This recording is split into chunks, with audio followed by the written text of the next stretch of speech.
ఈరోజు ఈ వాక్యం ద్వారా మనతో మాట్లాడుతున్నాడు. ఓ బ్రదర్ అండ్ సిస్టర్, ఆరోగ్యం బాగాలేదా?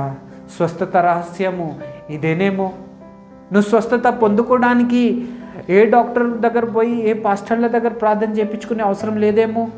నువ్వు నీకు సరి చేసుకుంటేనే నువ్వు స్వస్థత పొందుకుంటావేమో. దేవుని పనిని చేస్తే స్వస్థత పొందుకుంటావేమో. దేవుడు ఈరోజు ఈ వాక్యం ద్వారా మనతో మాట్లాడుతూ ఉన్నాడు.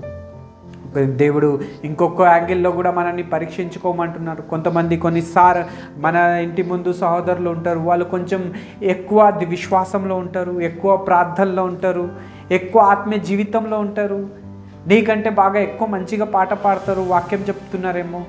కానీ కొన్నిసార్లు వాళ్ళు ఎదుగుతూ ఉంటే మనము చూడలేకపోతాం, సహించలేకపోతాం. కొన్నిసార్లు వాళ్ళని చూస్తే మనకు జెలస్ ఫీల్ అవుతూ ఉంటాం. అబ్బా, నాకంటే ముందుకు వెళ్ళిపోయినారు, నాకంటే బాగా పాట పాడుతున్నారు, నాకంటే మంచి వాక్యం చెప్తున్నారు, నాకంటే ముందు వచ్చి దేవుని పని చేస్తున్నారు, సేవ చేస్తున్నారు అని కొన్నిసార్లు మనకి జెలస్ అవుతుందేమో. దేవుడు ఈరోజు ఈ వాక్యం ద్వారా మాట్లాడుతున్నాడు. చెప్పలేము, ఈ జెలస్ నీ లోపల ఉందేమో, అందుకే నువ్వు స్వస్థత పొందుకోలేకపోతున్నావేమో. ఇంకొకరు ఎంకరేజ్ అయితే చూడలేకపోతున్నావేమో. ఇంకొకరు పిల్లలు మంచిగా చదువుకొని పాస్ అవుతున్నారేమో, చూడలేకపోతున్నావేమో. ఇంకొకరు మంచి బట్టలు వేసుకుంటే కూడా నువ్వు చూడలేకపోతున్నానేమో. నీ చర్చికి వచ్చే సహోదరులని చూసి నువ్వు సహించలేకపోతే కూడా ఇది కూడా మనకి ఒక కారణమే, స్వస్థత రాకపోవడానికి కూడా. ఓ బ్రదర్ అండ్ సిస్టర్, దేవుడు ఈరోజు ఈ వాక్యంతో మనతో మాట్లాడుతున్నాడు. రక్షణ పొందినామా, బాప్తిజం తీసుకున్నామా, అయినా ఆరోగ్యం బాగలేదా? అయితే దేవుడు ఈరోజు ఈ వాక్యంతో మాట్లాడుతున్నాడు. స్వస్థత రహస్యం ఏంటిది? స్వస్థత రహస్యం ఏంది అంటే ఇంకొకరిని పరీక్షించడం కాదు, మనల్ని మనమే పరీక్షించుకోవాలా. ఒక డాక్టర్ దగ్గర పోతే ఆయన రిపోర్ట్స్ని చూసే మందులు ఇస్తాడు, అప్పుడే స్వస్థత పొందుకుంటాడు ఒక రోగి. అలాగే మనకి స్వస్థత వస్తలేదు అంటే మన ఆత్మీయ జీవితంని చూడాలా, మనము ఎక్కడ పడిపోయినామో మనల్ని పరీక్షించుకోవాలా.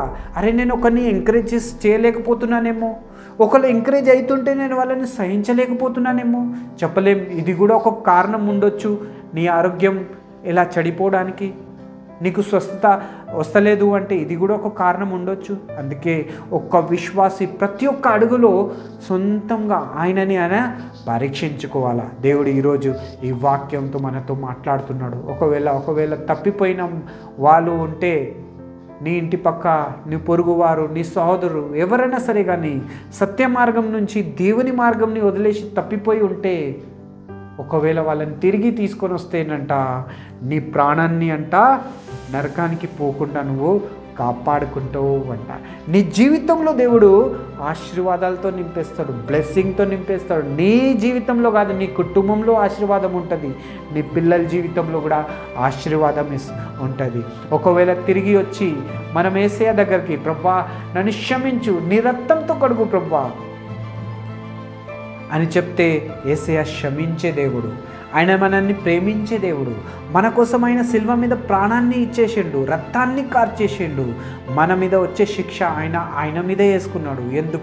ఎందుకంటే నీకు నాకు నిత్య జీవితానికి వారసుడు చేయడానికి, నీకు స్వస్థతని ఇవ్వడానికి. ఓ బ్రదర్ అండ్ సిస్టర్, స్వస్థత ఒక రహస్యం ఏంది?